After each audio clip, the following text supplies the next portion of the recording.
Roblox errors 9007 and 504 indicate backend service disruptions. Error 9007, service instances unavailable, arises from overloaded or temporarily unavailable game servers or APIs, preventing game joins or asset loading. It's linked to Roblox's dynamic server allocation architecture. Error 504, a gateway timeout, means the server didn't respond in time, typically due to network congestion, proxy issues, or upstream server failures. These errors are more frequent on mobile devices, 20% higher due to app-specific API limitations.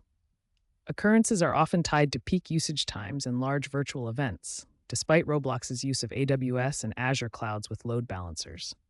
The root cause often traces back to Roblox's open, user-generated content model, introducing unpredictability in server load.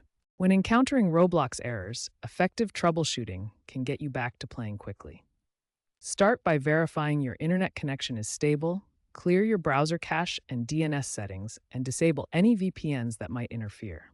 Then check Roblox's official status page or sites like Down Detector for server issues. Error 9007 often resolves quickly, so wait a few minutes and retry. For Error 504, gateway timeouts, avoid peak hours when server load is highest. For prevention, enable two-factor authentication to secure your account during potential outages. Roblox is improving infrastructure with AI-driven tools for predicting and preventing issues. Using official troubleshooting guides can resolve problems 50% faster.